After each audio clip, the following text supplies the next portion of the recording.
All right, so welcome everyone. Today's speaker is Jessica Ann. Jessica is CEO and Creative Director at Jessica Ann Media. The title of today's presentation, Humanize Your Brand. There's also a book on Amazon with the same title. I'll put a link to that in our chat momentarily. And then I was checking out, Jessica, your bio on your website. So as a brief background for everyone, prior to launching her own agency, Jessica was a journalist for national news outlets in Washington, D.C. She earned her master's degree in communications from Johns Hopkins. She also keynoted at Google in New York City in August 2016 and was an official speaker at South by Southwest Interactive. Jessica, thanks for joining today, and take it away. Thank you so much, Dennis. It's an honor to be here, and I'm so thrilled to see some familiar faces. Shout out to Albert, who I'm so thrilled to see here too. So yeah, I am really excited to be giving this presentation called Humanize Your Brand, How to Create Content That Connects with Your Customers. I would love to know how many of you have taken an art class. Just, raise your hand through the chat so I can see you if you've taken an art class before. Awesome, Sandra. Mag, love it. Okay, a few people. Me, I have. It's okay. Linda. Linda, awesome, love it. So my mom is a professional artist, and she always encouraged me to do art, but I struggled with the fact that I would never be an artist. Art seemed logical to me. Yellow and blue make green, red and blue create purple. You can color with acrylic, oils, pastel, and watercolors. You can strive to be like Picasso, Matisse, Monet. My art was never okay. I scribbled like a kindergartner. According to the Merriam-Webster dictionary, art is the use of creativity, skill, and imagination to create something that's beautiful or emotionally expressive. This definition uses logical words to describe the technique, which ironically left me uninspired of who I could become. I was an observer, an onlooker, a wallflower at best. My soul longed to create art with colors that didn't exist yet. We live in a society that dictates reason and logic, right and wrong, black and white. We have no room for a colorful, abstract definition. My canvas was blank, and I was boxed into the linear life. But then I stumbled on this quote by Seth Godin in his book, The Linchpin. I'll give you a few minutes to read that. His nonlinear definition lit me up. In an article in The Atlantic, the writer argued for a new definition of artist. A new paradigm is emerging and has been since about the turn of the millennium, one that's in the process of reshaping what artists are, how they work, train, trade, collaborate, think of themselves, and are thought of, even what art is, just as the solitary genius model did 2 centuries ago. The new paradigm may finally destroy the very notion of art as such, that sacred spiritual substance, which the older one created. Suddenly, my mindset changed of what it means to be an artist. I finally had the chutzpah to declare to the world that I was an artist, a real, true artist. I even started referring to myself as an artist in conversations. My friends and family, they laughed and asked, "Where is this art?" They were right. My art, my words, my poetry, they hung out in a private journal. I was too scared to publish my personal thoughts and ideas to the world. So I focused on building my career instead. The logical world left no room for the wannabe artist or the artist in progress. But real life paled in comparison to my imagination. How could I communicate the vibrancy of how I perceived the world? I saw purple and cyan sprinkled with a pink that no one has ever seen. According to definitions, I had to live a dull, uninspired existence within the confines of quote-unquote reality. But according to my imagination, I could exist in a portal to an alternate universe where nonlinear time liberated my metaphysical human experience.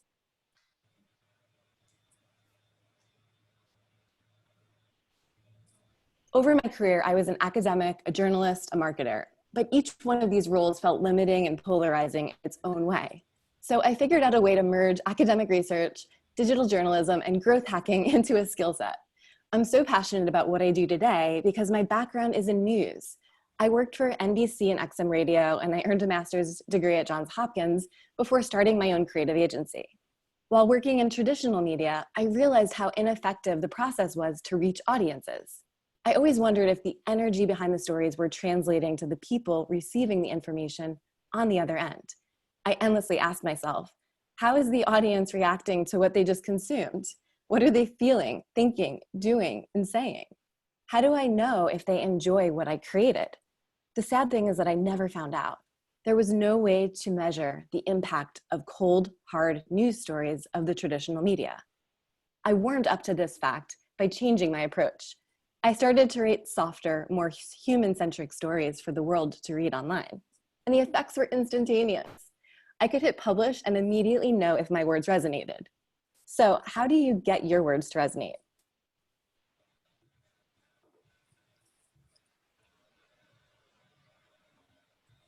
Human content is what connects. There's really nothing that makes us feel more joy as humans than a good transformational story. It's emotions that connect us together no matter our cultural background or the technology. It's these authentic experiences that bond us.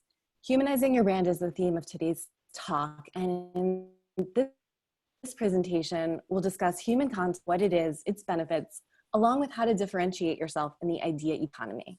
I'll come back to explain a bit what human content is, but first, some stories. Just hearing or seeing a story allows us to experience it as if we are the hero or the heroine who either falters or wins in the end.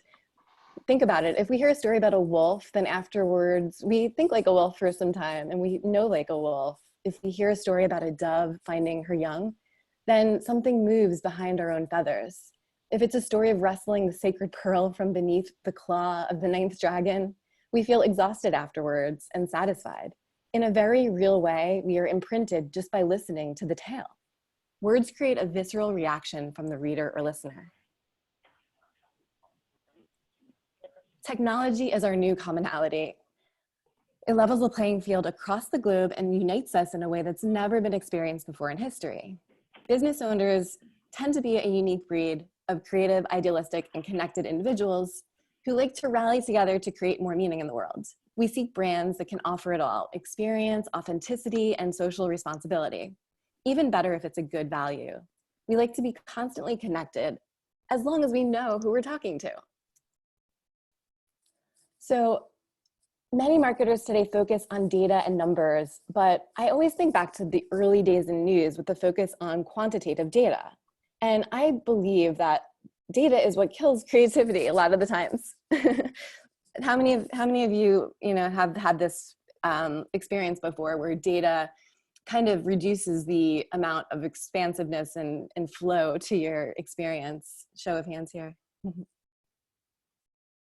Sandra, cool, yeah. So the people on the other end of the screen are not mere numbers and data. They're people like Arianna. The internet has led me to meet some incredible people, not just online, but in person before this pandemic happened, obviously. Through my methods, I brought in cool humans into my orbit and I learned from them. For example, I first met Arianna Huffington when I was working at XM Radio, and I interviewed her for a series called Women Making History. Flash forward to meeting her at an event for one of my clients, Vocus, who they're now Cision now. I met her again and she remembered me. And then she personally invited me to blog on the Huffington Post, which I did, and it helped my business immensely. Human content has allowed me to evolve past my location and to become a part of something called the idea economy, which we'll get to later. The goal of business today is to bring human-centric stories to life. I learned to use this serendipitous experience with Arianna Huffington and this man, I don't know how many of you know, Jeff Pulver, and others who I've interviewed on my podcast, to not only build my personal brand, but to integrate it into my podcast and my business in a nuanced way. So how many of you have used social media to reach out to people, and and how many of you have found, I mean, this is a silly question because we're all kind of doing it, we're all online and stuff, but how many of you have seen instant benefits to reaching out to people online and building those human connections? Probably all of you, right? Something that we're just so prone to doing today. But a few years ago when I was first starting out, it was kind of a new world.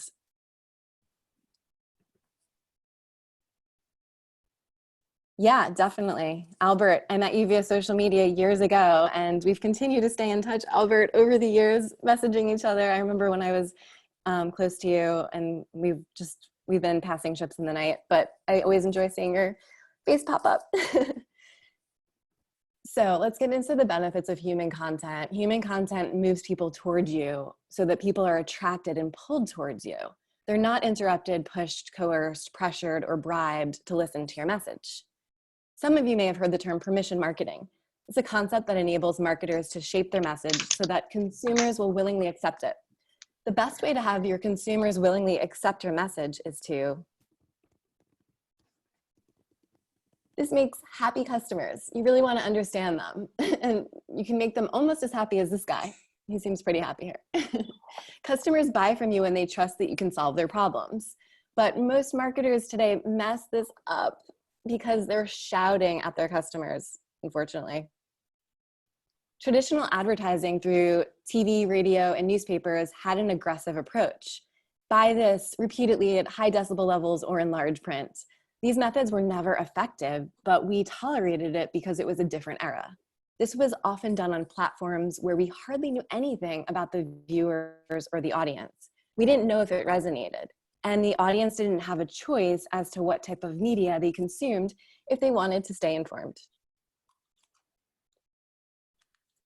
So how do you best take advantage of this new medium for your business? Today, we live in a really unique time with tremendous change, and I invite you to broadcast your light.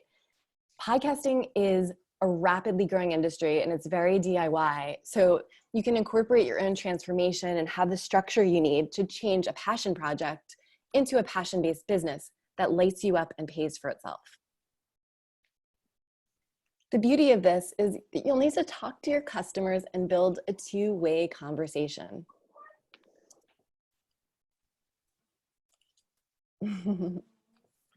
This is a little silly comic here from Tom Fishburne.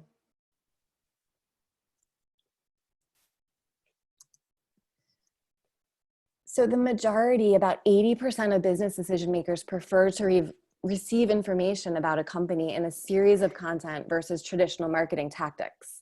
The beauty of this is you'll need to talk to your customers and build a two-way conversation. Loyalty is built on emotional connection, and podcasting is not just another channel. It's really all about meaning, and the best marketers don't make quote unquote stuff, they make meaning. Good storytelling is human content. It allows us to see ourselves through another person's lens and have empathy. Empathy is the ability to understand and share the feelings of another. It seems really simple, in person, but when we actually apply it online, it goes really far. So it projects you into their environment. It makes your story come alive, and you can connect with them human to human. Human content resonates when you're vulnerable. The beauty of this is everyone has a story. So Apple is a great example of this. Millennials, the younger generations identify with Steve Jobs as the pioneer most associated with innovation. Why is this? He became the hero for so many people because he humanized not just the technology, but the presentation of the technology. He didn't make the marketing about the technology, but rather about how people's lives would be changed by the technology. And Apple became a revered brand because they humanized their message. When you tell your story in a way that's meaningful, you enter the idea economy. Success is defined by the ability to turn ideas into value faster than your competition. And the concept of the idea economy and disruption is, if you think about it, at the core of the most successful business endeavors in the current economic and technological environment. Human content is what connects in the idea economy.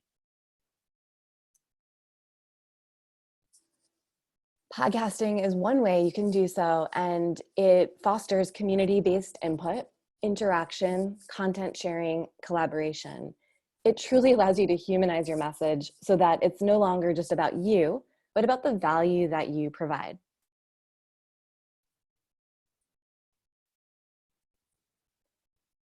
This makes sense because this Seth Godin quote right here, I'll let you read it on the screen. I've been into Seth's work for over a decade. He's the guy that I quoted in the very beginning of my presentation for his definition of art. He aligns with my mission of truth, integrity, and purpose. Seth is an entrepreneur, author of 19 books that have been bestsellers around the world. His newest book is called This Is Marketing, which is already a Wall Street Journal, Amazon, and New York Times bestseller. For those who don't know Seth Godin, if you're in marketing, I'm sure you've heard of him. Otherwise, I don't know if you are living on this earth. He's been on the internet since 1976, invented permission-based email, founded 2 significant net companies, and he defines his working life by the many projects he's launched, the failures he's learned from, and the people he's taught. By focusing on everything from effective marketing and leadership to the spread of ideas, Seth has been able to motivate and inspire countless people around the world. I just love this definition of connection. I always go back to it when I'm doing important work in the world.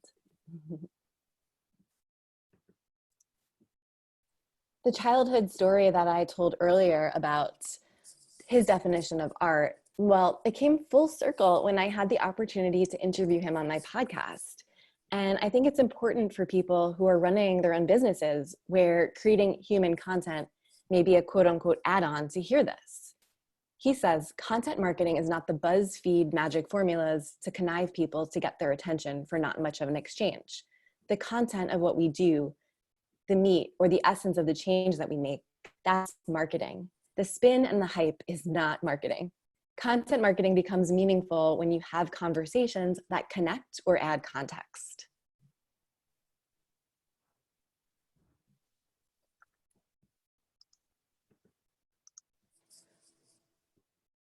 Emotions and experiences are marketing today. An example of this is my client, Josh Adam Myers. So he used his passion for music to develop a Spotify original podcast, which is now worth $2 million. It has over 1 million downloads, and today Josh uses his emotions and experiences to create human content. So you're probably wondering, how can you capitalize on your passion? You really want to show the human side of your brand. This is what audiences are looking for. And human content is the way that you communicate for emotional impact.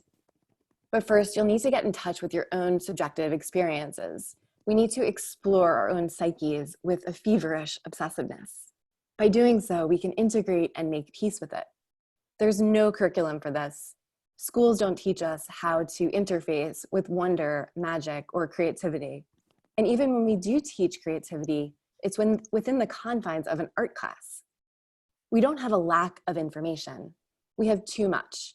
And to make a human brand, we need to cut away so that we can develop a mythological anchor to broadcast our light. We need to explore the inner and outer sides of ourselves.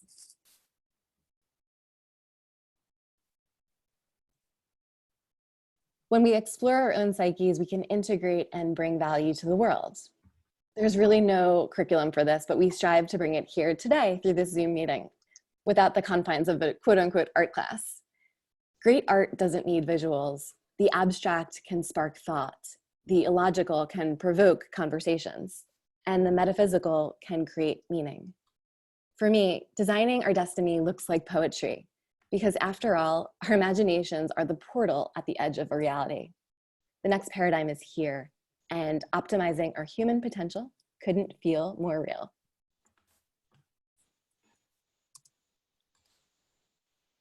If you're looking to connect with your audience on an emotional level through your story, you can dive into my book, Humanize Your Brand. I'm currently working on my 2nd book right now. You can also subscribe to my podcast, The Art of Humanity.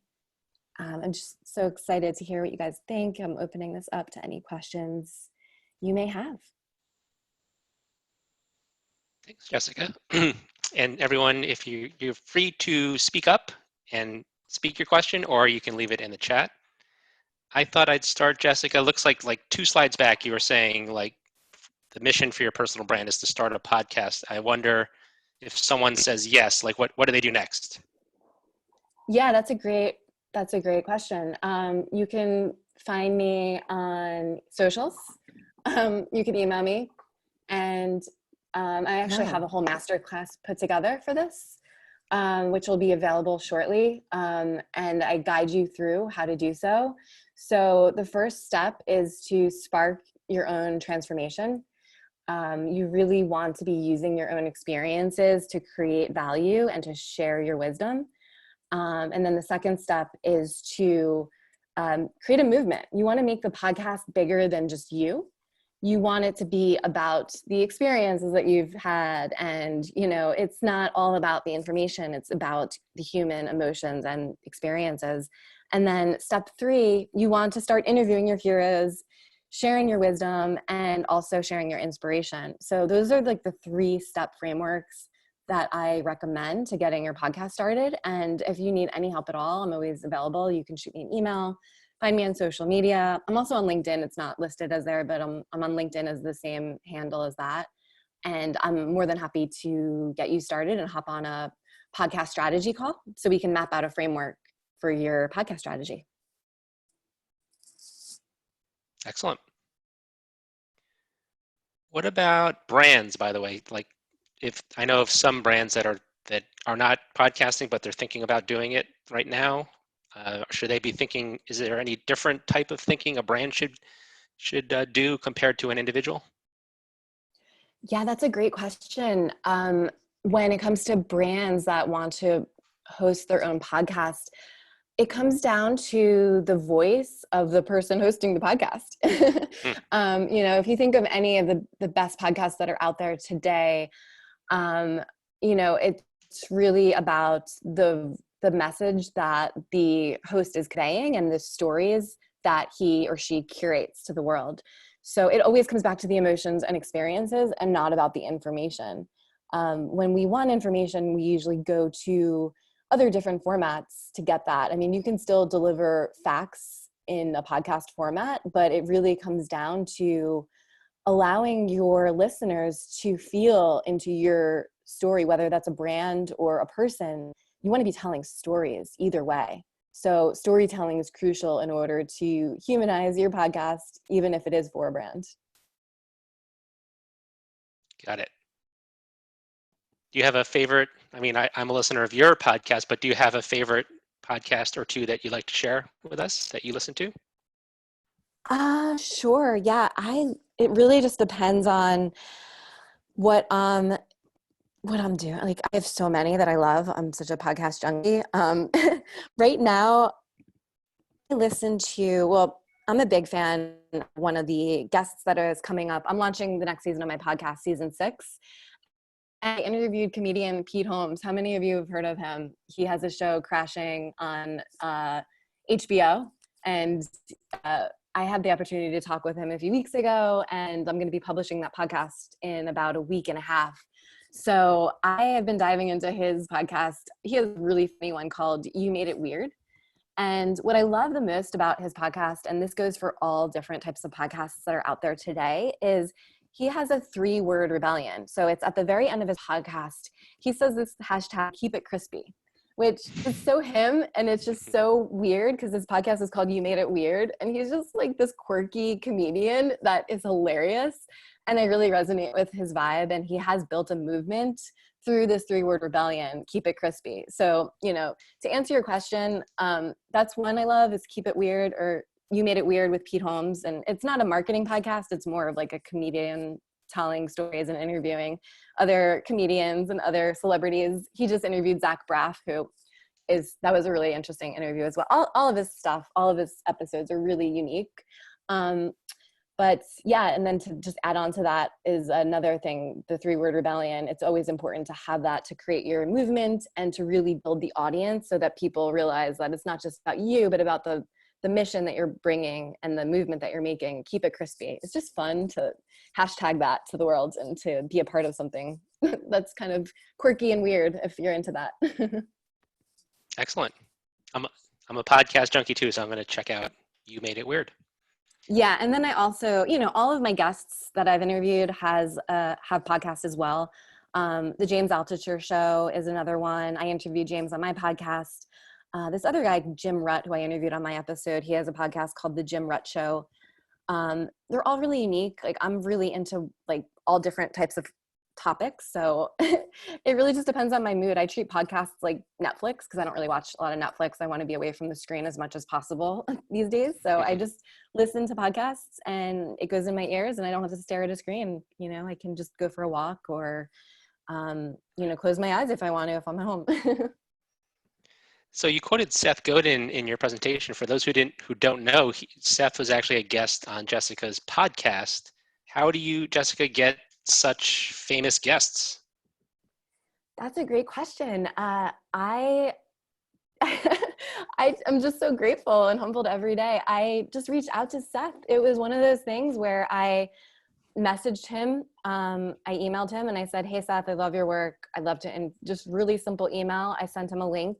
And this is all part of my approach to podcasting, making it super easy for guests to book their interview slots. So I actually filled out the booking request with his name and email address. If you're going to be emailing Seth Godin, you better make it super simple. He's all about simplicity. Okay.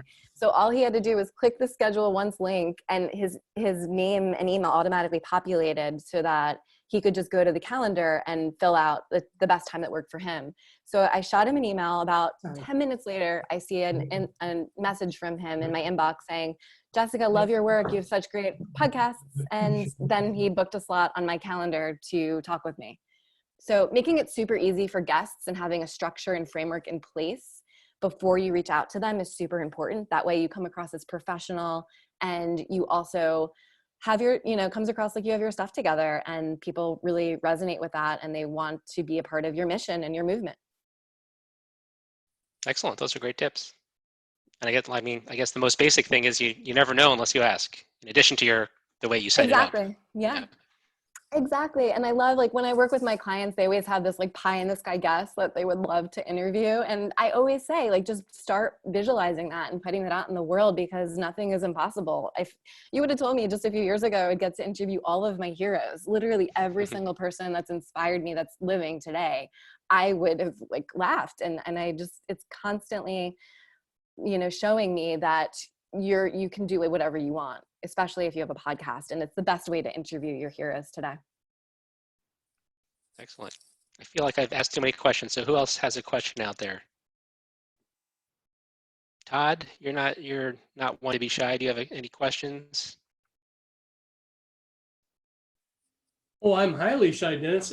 No, unfortunately, I came in pretty late. So if there's a video recap, I'll... Yep, we are recording this. Yeah, cool. I'll check it out. And I just followed Jessica on Twitter, so I'll be tweeting any questions I have right to her if she's open to that. Very Absolutely. nice. Yeah, I'm happy to answer questions. Are you a podcast listener, Todd? I don't commute. I haven't commuted in years, so I haven't been. But now that the weather's gotten nice, I kind of swap between listening to books and listening to some podcasts while I'm bike riding. So that's kind of been working out. Cool. And I like Robert Rose, and Robert Rose has got a couple of podcasts he's in. Those are what I've been listening to the most lately.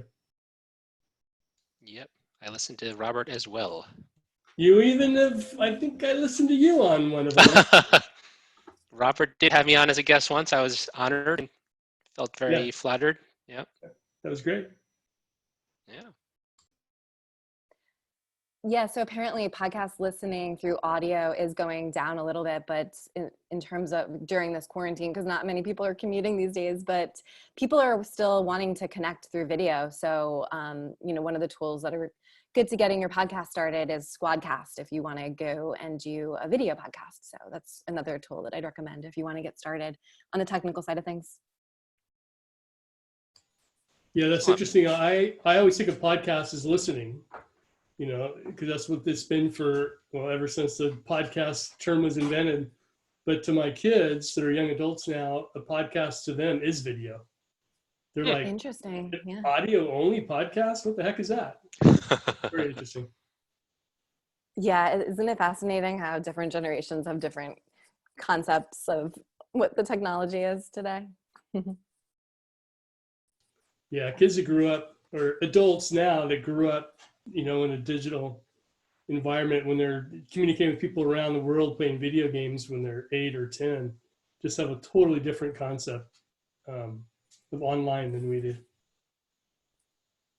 Totally.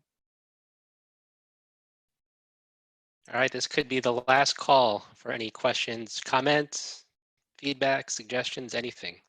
use the chat, or you can unmute yourself if you want. And Jessica, thanks so much for joining us. Interesting. Yeah, my pleasure. Yeah. Oh, someone talking? I think I heard a very interesting was the comment. Hey, Dennis, it's Chris. Oh, Chris, how you doing? Hey, how you doing? It's, Good. good to hear from you, man. Good to hear from you. Chris is a friend who's not even in marketing, but I guess you have a curiosity for marketing, Chris. Absolutely. All right. Awesome.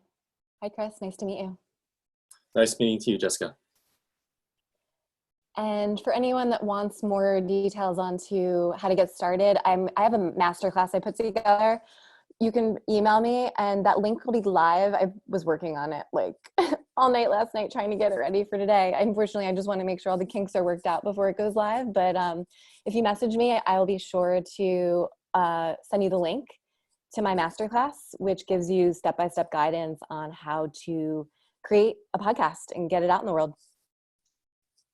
Excellent. That's a great offer. Thanks, Jessica. Yeah, my pleasure. All right, and with that note, thanks again, Jessica, for joining us. For everyone, we have another meetup tomorrow, and we've got a whole bunch for the rest of this month and into June. So everyone, thanks for joining, and stay safe. You too. Thank you so much, Dennis. Thanks. Take care. Bye. Bye.